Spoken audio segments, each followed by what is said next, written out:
slide. And this was one of my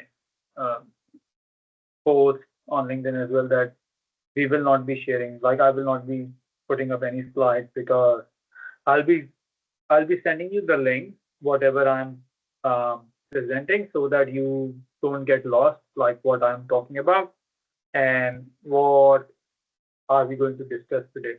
So it's not because I forgot to make slides, it's just that I did not put it on purpose, because I don't want to bring up the similar stuff again and again, which you may have already seen, or which you already know. So the purpose of this talk today is to give you a glimpse of how you as a developer can start building production-ready applications, um, that too with AI, no matter what your background is, as long as you are a developer and as long as you want to learn AI development, you can start today. What we are going to cover. So we are going to, and before we get into that, so I would like to just briefly introduce myself. I'm Arafat Yassin. I'm also, just like Kasam, I'm also one of the AI MVP of Microsoft, which means that we get a chance to work with brilliant product team, provide our feedback, also work with our community closely, help them address any of their technical challenges. I work for EY and I'm a solution architect over there. My main focus is not just AI, but an overall Microsoft platform, or you can say Microsoft ecosystem. But since my passion is more on the AI side, so we'll just stick to that for now. And the topic which we are going to discuss today is mostly inclined towards semantic kernel. What is semantic kernel? Semantic kernel is a lightweight open source framework, or SDK, that allows you to build AI first apps by using Azure OpenAI, Llama, Google Gemini, and many other large language models. So how do we get started with it? There are many sources, documentation, and whatnot, which has been provided by Microsoft. One of the links which I'm going to send you on the chat, you can see that if you go over here, you will start learning about semantic kernels.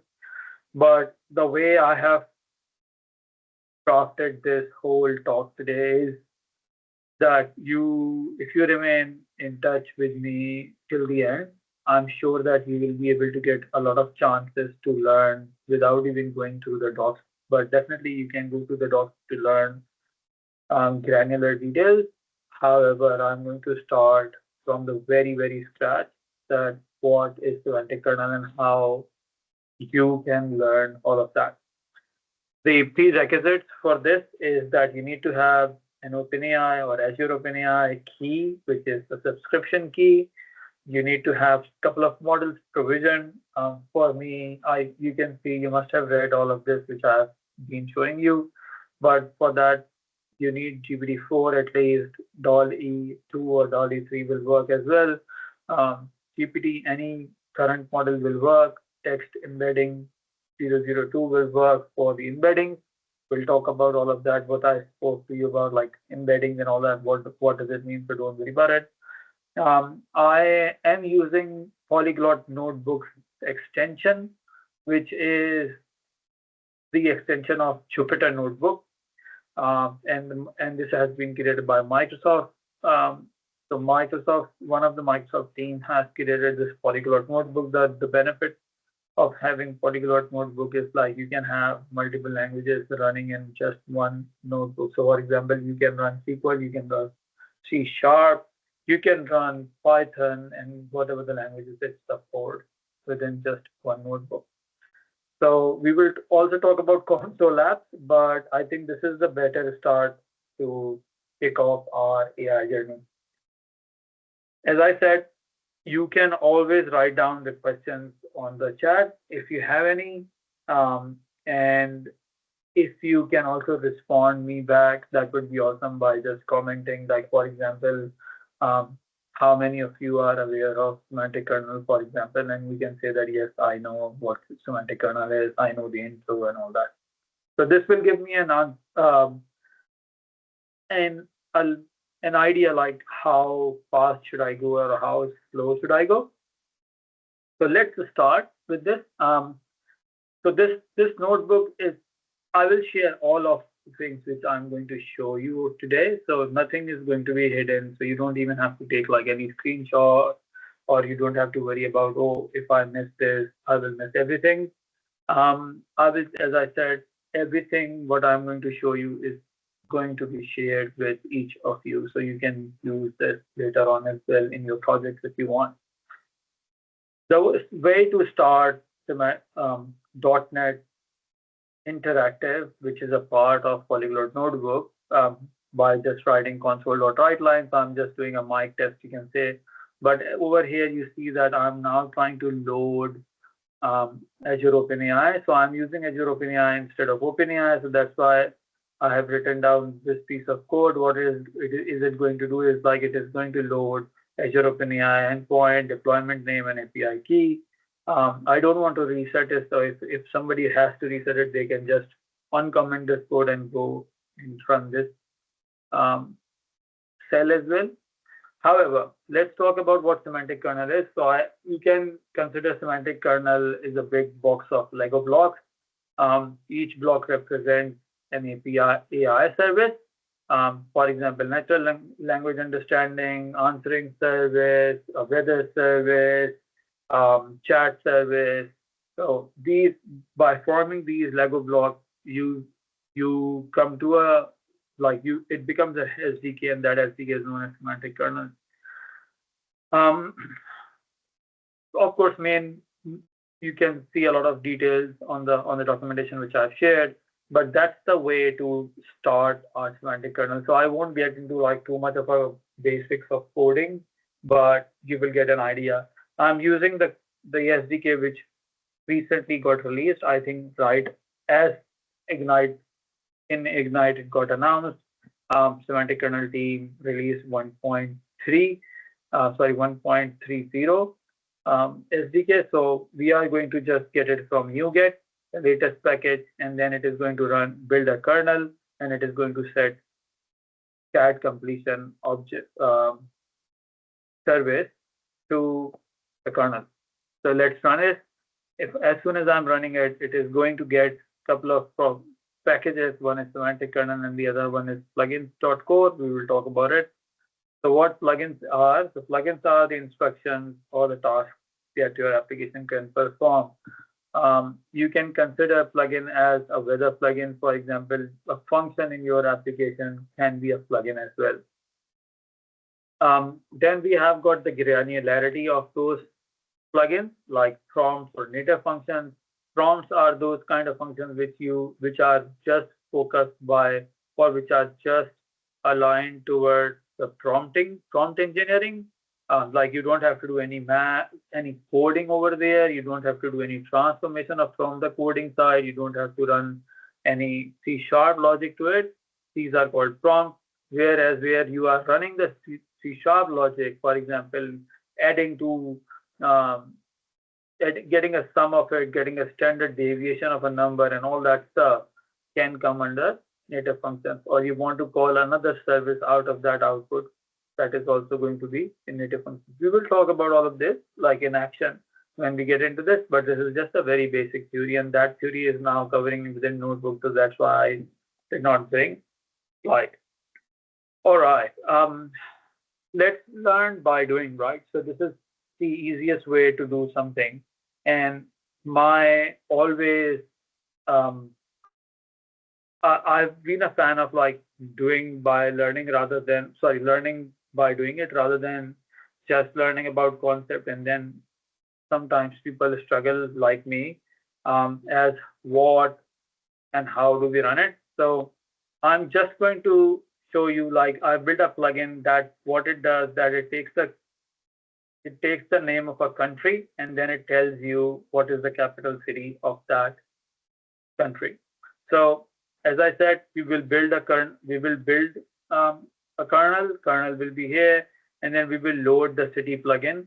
And then once we load the city plugin, we will try to get the function of the city plugin.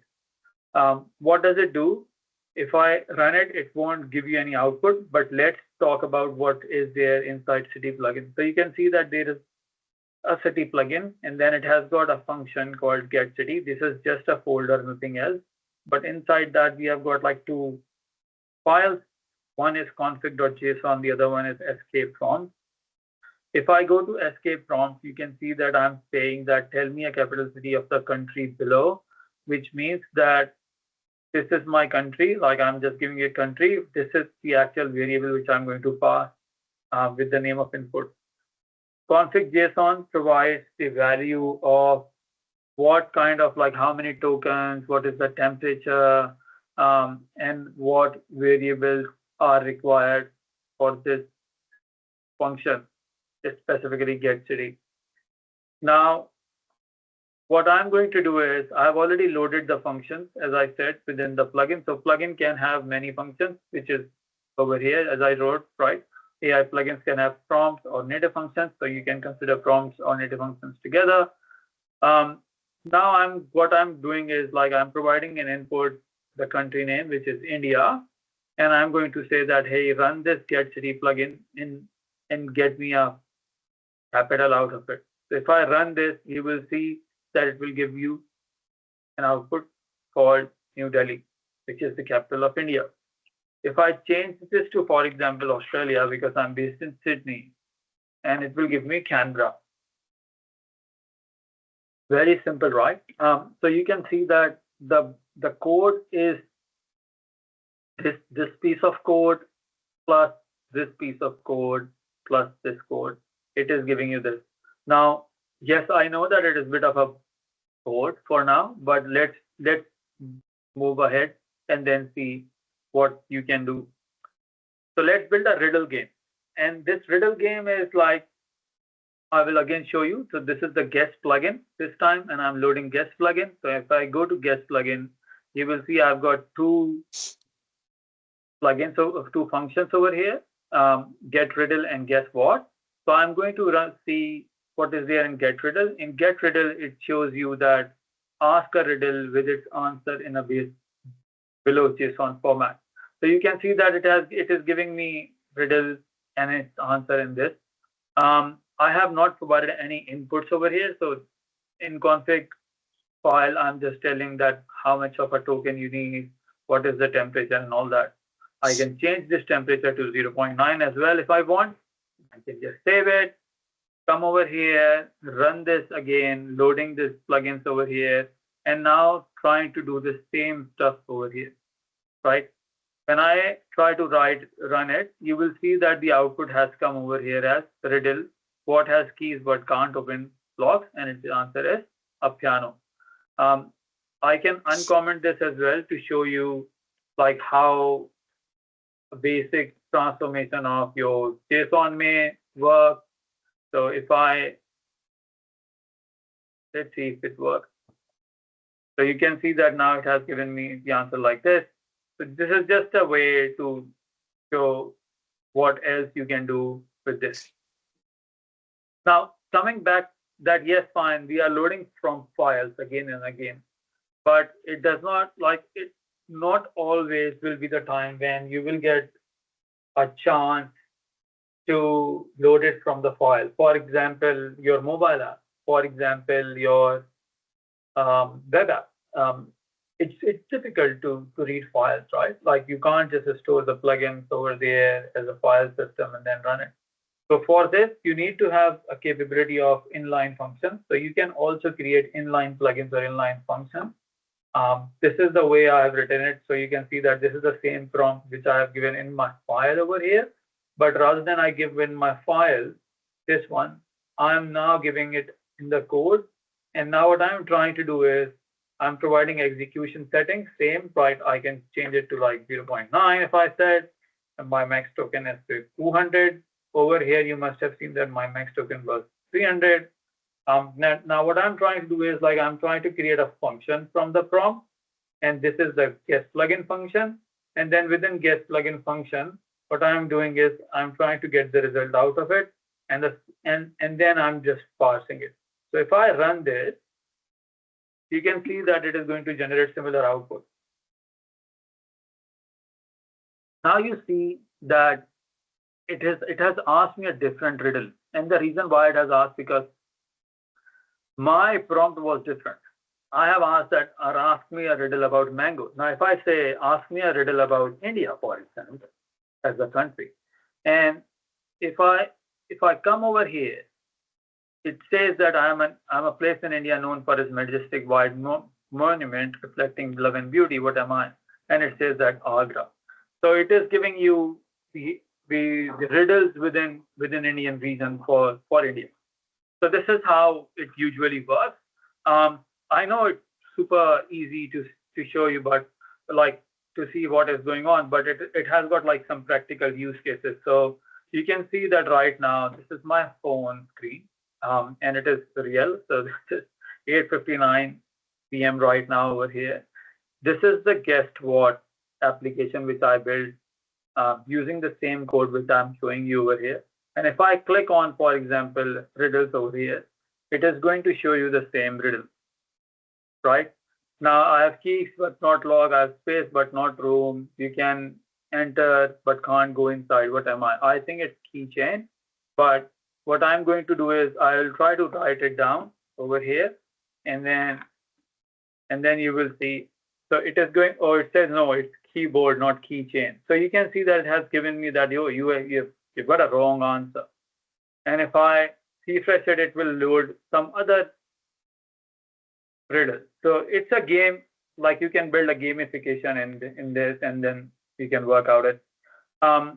Same is the case, you can work with the imagery, or you can work with multimodal. So this piece of code is what it is going to do is it is going to create, and it is another plugin. You can say guess what plugin over here.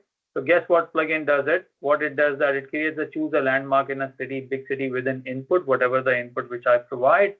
Remember, there has to be famous landmarks. The input has to be known in terms of history, culture, and tourism. Just give one sentence about it. So now if I come over here and if I say Australia, so rather than Australia, I change it to India.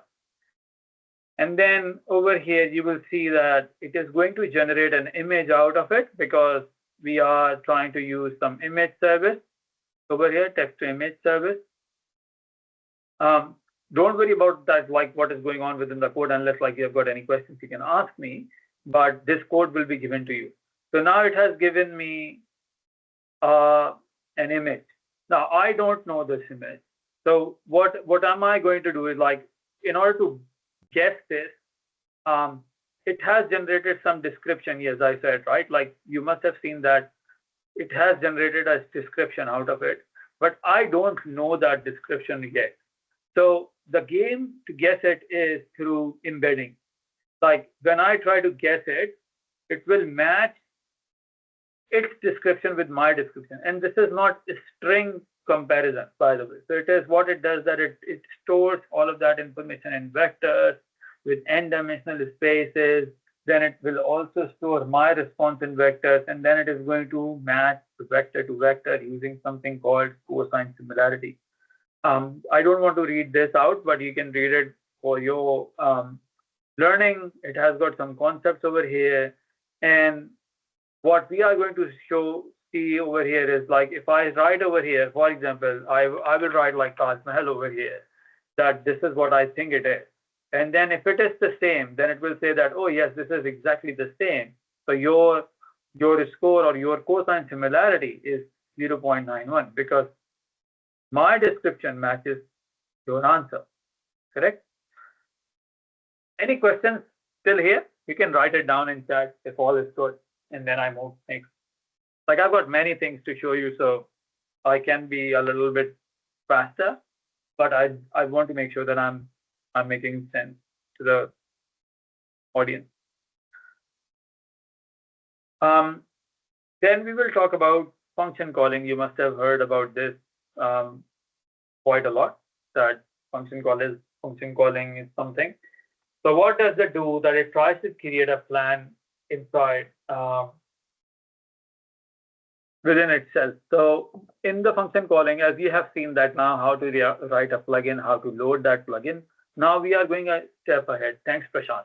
Now we are going a one step ahead, and what we are going to do over here is we are going to load a couple of internal plugins as well, which you can see time plugin, conversation summary plugin.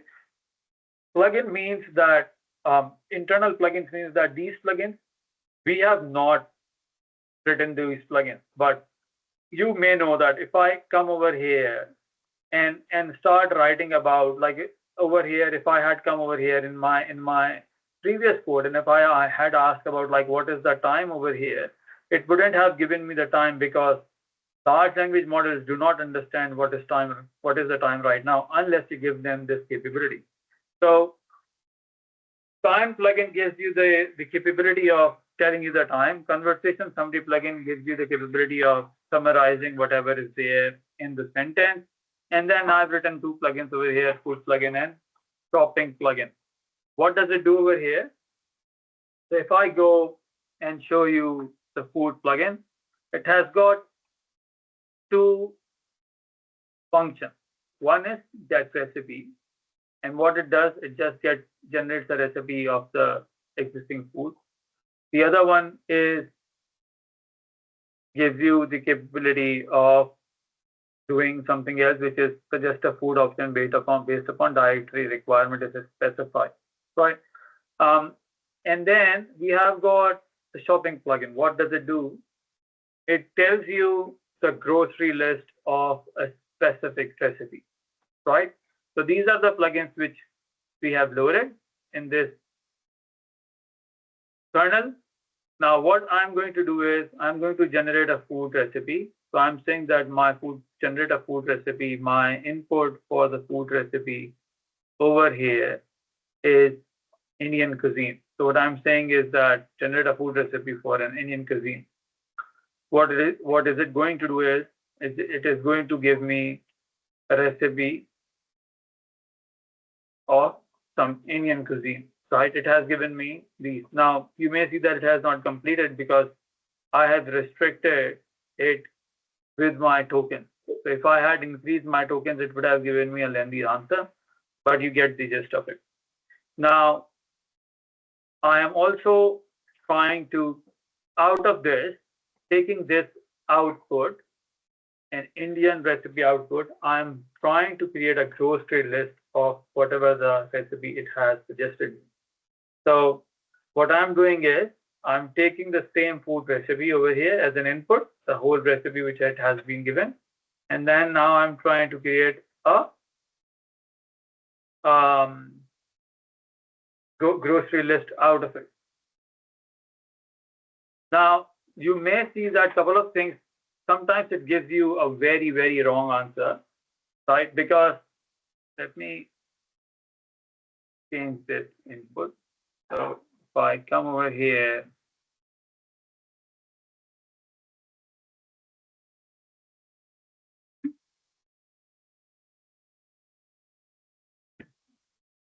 so you see now that it's given me, because my response was wrong over here. So I've now given the response, and as soon as I given it the response, it has given me the right list, right?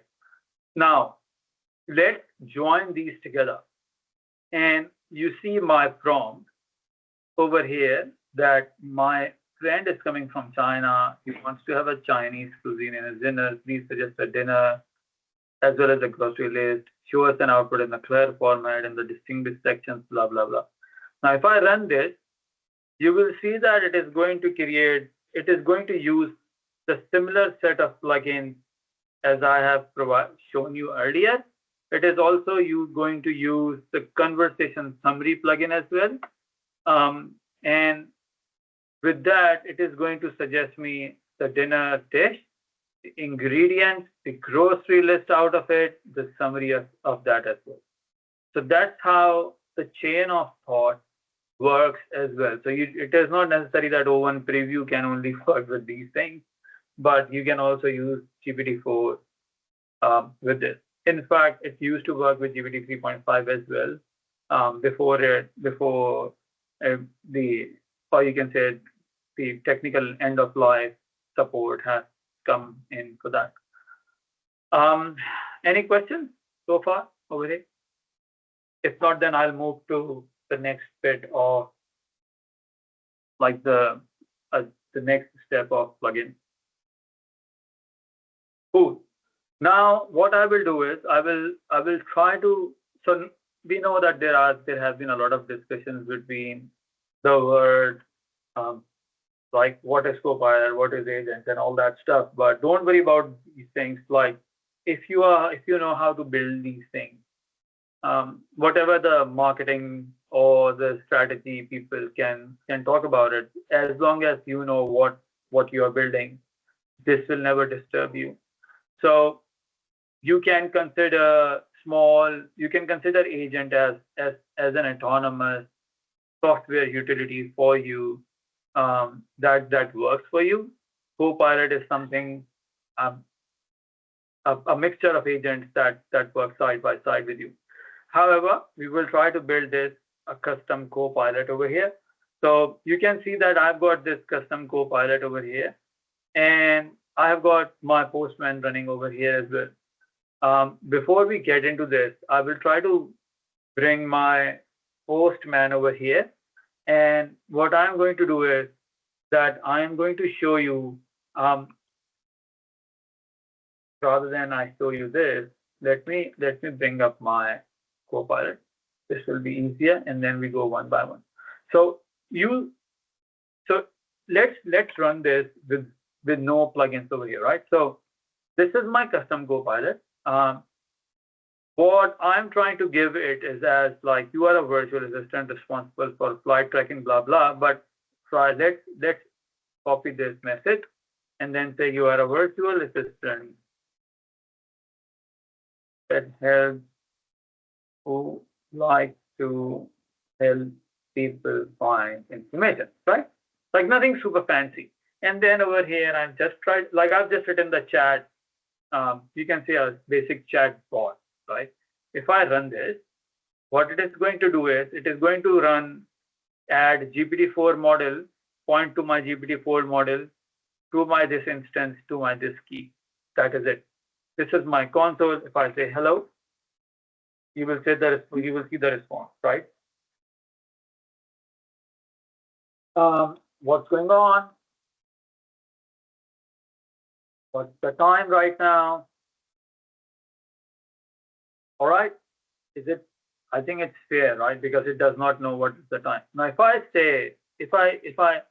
uncomment this, and if I also uncomment weather, for example, and we will talk about weather in just a minute, but I don't want to run it again and again. That's why I've unplugged it, uncommented it.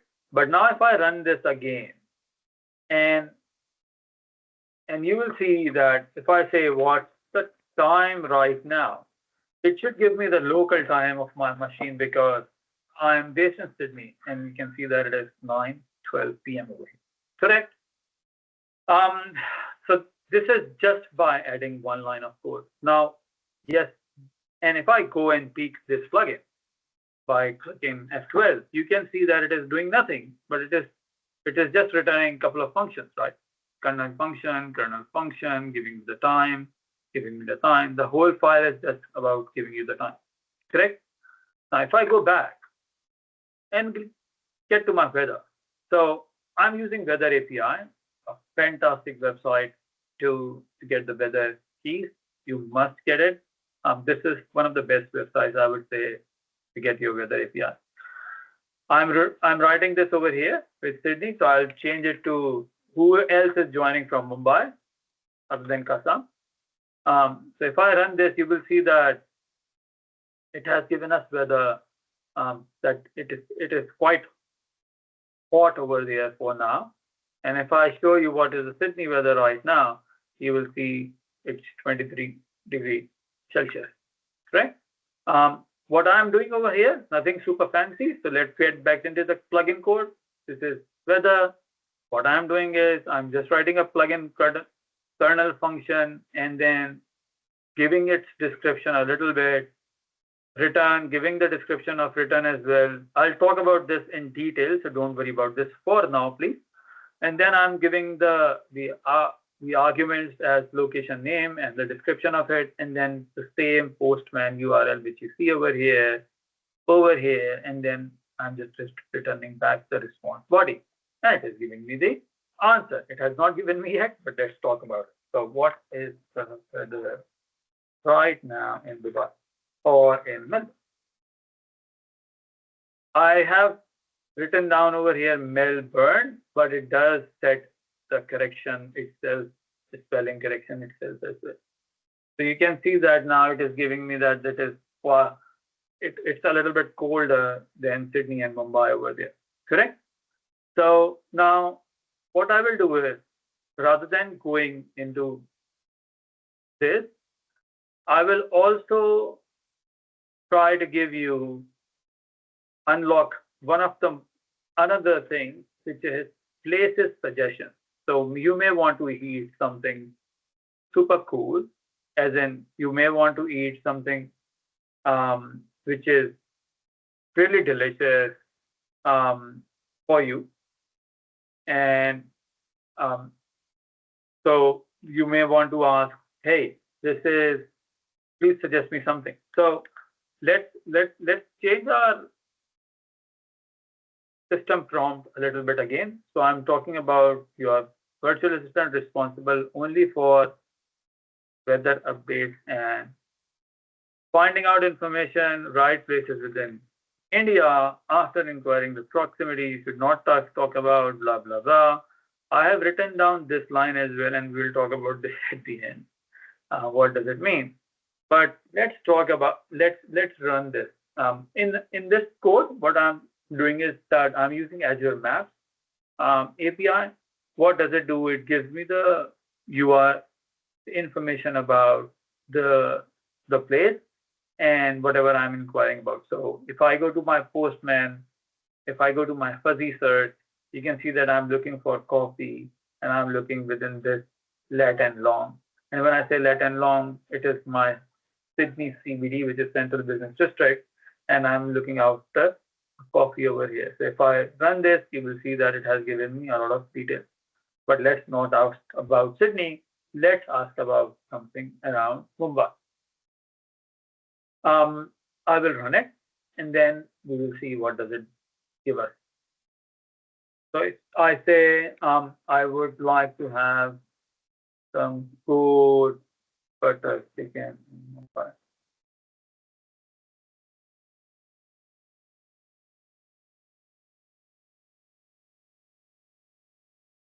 Now I have put in the breakpoint over here. You can see that it has given me a restaurant place type.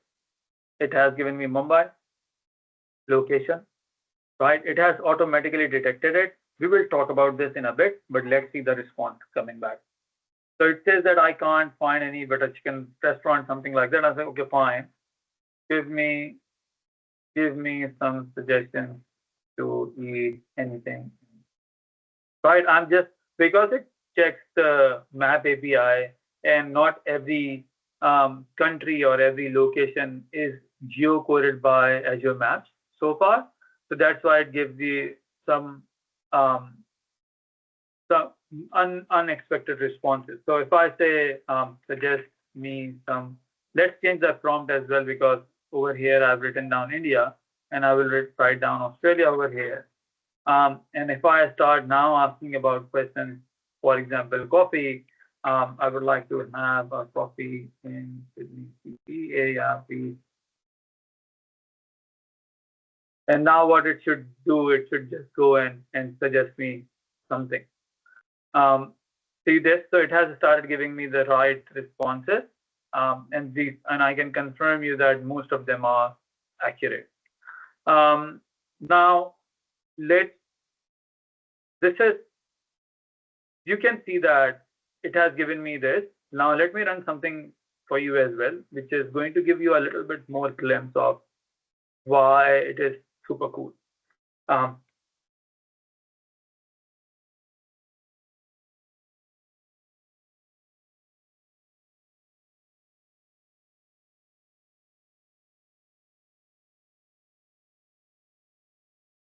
Now I will put a breakpoint in weather as well, and you will see that if I write this, you will see that it is going to hit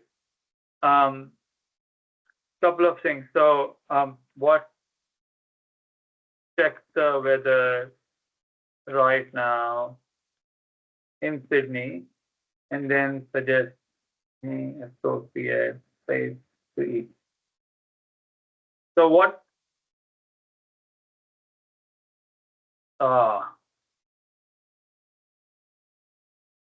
if it is not super clear about a couple of things, it goes and asks you something because that's how we have programmed it. But now it is going to give me the location, weather location first, right? And now after weather, it is giving me the places to suggest something to eat. So it has the right now based upon the weather, it is giving me all of that information, whatever I've asked for, right? So this is super cool. Now let's go a little beyond and let's talk about our third plugin, which is the highlight of our discussion today. You may have seen that if you were to build a flight tracker, you may have to go and get some details out of flight first. So this is my postman again. Coming over here, there are two ways to get the flight details. One is to provide the flight number, which is this. If I run this, you will see that it is the flight which is going from Dubai, right? And this is the flight. I don't know where it is going to. So it is going to Sydney, for example. The departure is Dubai, the arrival is Sydney. And now it has given me everything because I know the flight number. But not every time you may need a flight, you may know the flight number. There are certain scenarios where you just know the distant destination and source. Over here, if you provide, for example, I'm giving an example that if you provide Dubai and Sydney, like departure and Sydney, it will never work. It will not give you anything. The reason why it is not going to give you anything because it requires the IATA code, which is DXB and SYD. Correct? Now it has given you the whole information. So for you to write a plugin or a flight tracking function or a library, you first need to convert the city into the IATA code. Whether you do it by asking generative AI yourself, or you keep this dictionary somewhere in your code, and then you pass this short code to that URL to get the information, right? But the beauty of semantic kernel is that now you see my code. I am just providing the same information without providing any IATA code. And this is where function description comes in. So you see my description that I said IATA code for the source location. Regardless of the source, whatever I will provide, semantic kernel with the power of LLM, it will convert that location into the IATA code itself. And then it will also set up the limit itself. And then it will provide me the response, right? So now I have uncommented the code and I've already put up the breakpoint over here and I will show you what does it mean. So we come over here and then I will say, I would like to know the status of a flight from Sydney to Melbourne, correct? And now what it is going to do is, just a minute, sorry, because we need to change our system message as well, you remember. So we said that weather updates and finding out weather and flight updates. And this is good because you need to know, like you need to put a jail or you can say guardrails towards your system prompt so that it does not deviate from the answer. I need please track a flight from Sydney to Melbourne. Right, very simple. Now, what it is going to do is,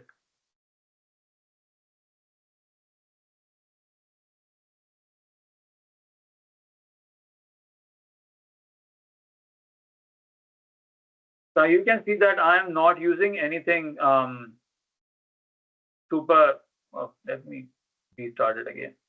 Sometimes it does it. Um,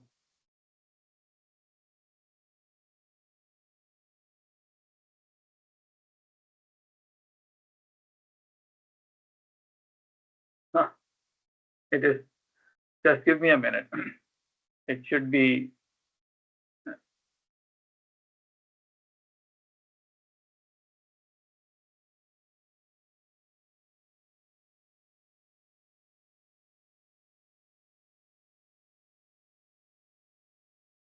This is the proof that it is a live demo, right?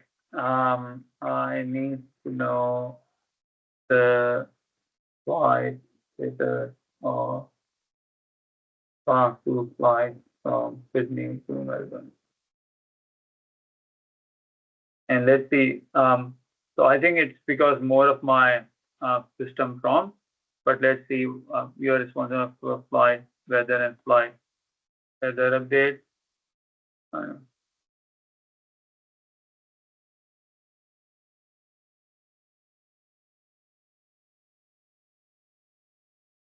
Let's see if it changes its mind. Otherwise, I do have something to show you else, something else as well. So don't worry.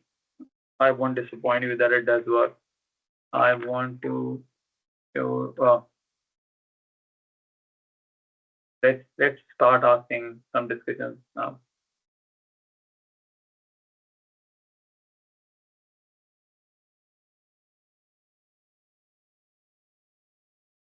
Okay, this is running.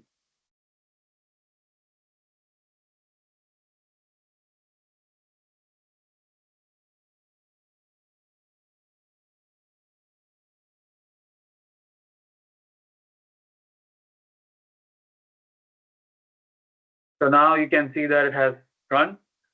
I said that last two flights, it has given me limit 2.